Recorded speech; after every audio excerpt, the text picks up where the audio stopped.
Welcome to recipes in my way. இன்றைக்கி நம்ம அருமையான சுவையில் வித்தியாசமான பிரேக்ஃபாஸ்ட் ரெசிபி தான் செய்ய போகிறோம். இது எப்படி செய்கிறது, இதுக்கு தேவையான பொருட்கள் என்ன பார்க்கலாம் வாங்க. 5 பிரெட்டு எடுத்து வச்சுருக்கேன். பேனில் 1 டீஸ்பூன் பட்டர் போட்டுக்கலாம்.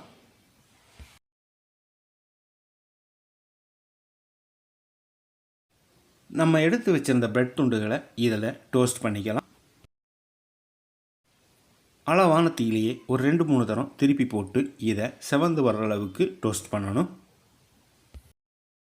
இந்த மாதிரி டோஸ்ட் பண்ணுறதை விட சின்ன சின்ன துண்டுகளாக நறுக்கி அதை எண்ணெயில் ஃப்ரை பண்ணி எடுத்தோம்னா ரொம்பவே பிரமாதமாக இருக்கும்.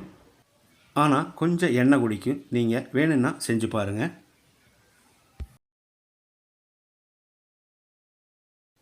இந்த மாதிரி செவந்து வர்ற அளவுக்கு டோஸ்ட் ஆன பிறகு இதே மாதிரி எல்லாத்தையும் டோஸ்ட் பண்ணி எடுத்து வச்சுருக்கேன். பேனில் 1.5 டேபிள் ஸ்பூன் எண்ணெய் விட்டுக்கலாம். 1 டீஸ்பூன் சோம்பு, மீடியம் சைஸில் 3 பெரிய வெங்காயம் பொடியாக நறுக்கி வச்சுருக்கேன். இதை போட்டுடலாம். வெங்காயத்தை கண்ணாடி பதத்துக்கு வதக்கினா மட்டும் போதும்.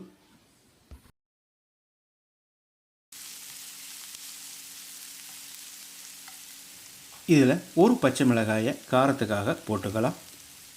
ஒரு குடமிளகாய் பொடியாக நறுக்கினது. 1 நிமிஷம் இதை நல்லா ஃப்ரை பண்ணிக்கலாம்.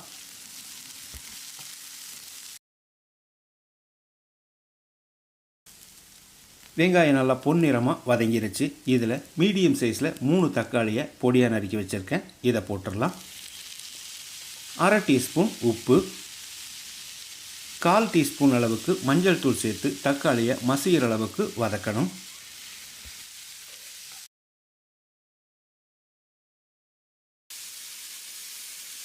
தக்காளி மசிகிற அளவுக்கு வதங்கிருச்சு. இதில் 1 டீஸ்பூன் இஞ்சி பூண்டு விழுது சேர்த்து பச்சை வாசனை போகிற அளவுக்கு ஃப்ரை பண்ணிக்கலாம்.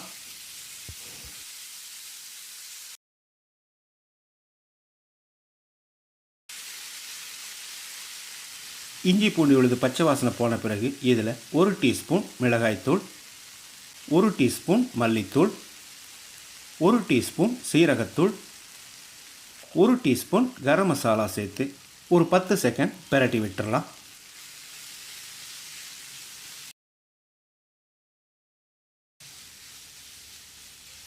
இப்போ இதில் 1 கப் அளவுக்கு தண்ணி சேர்த்துக்கலாம்.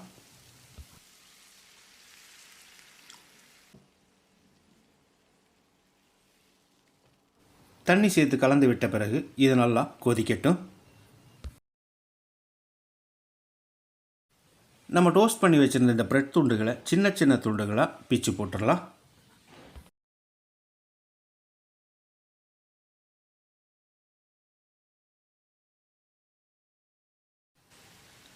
இந்த கிரேவி நல்லா கொதித்து வந்துருச்சு. ஒரு தரம் கலந்து விட்டுடலாம். இதோட 1 டீஸ்பூன் அளவுக்கு டொமேட்டோ சாஸ் சேர்த்து கலந்து விட்டுடலாம். இது ஆப்ஷனல் தான், விருப்பப்பட்டால் சேர்த்துக்கோங்க, இல்லைன்னா விட்டுடலாம்.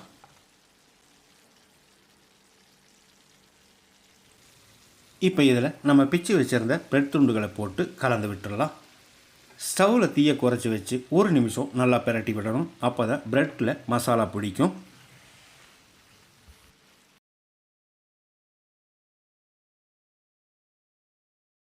மசாலா பிரெட்டில் பிடிக்கிற அளவுக்கு பிரட்டி விட்டுட்டோம். நான் ஒரு 2 டேபிள் ஸ்பூன் அளவுக்கு முந்திரியை எண்ணெயில் வறுத்து வச்சுருக்கேன். இதை போட்டுடலாம். இது ஆப்ஷனல் தான். கூடவே பொடியாக நறுக்கின மல்லி இலையை தூவி கலந்து விட்டுடலாம். அருமையான சுவையில் நம்மளோட பிரெட் மசாலா ரெடி ஆயிடுச்சு.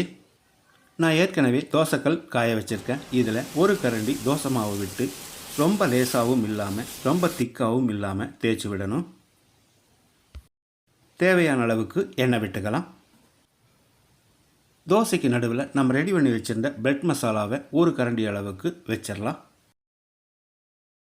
தோசை கொஞ்சம் முருகலான பிறகு இந்த மாதிரி மடித்து விடுங்க.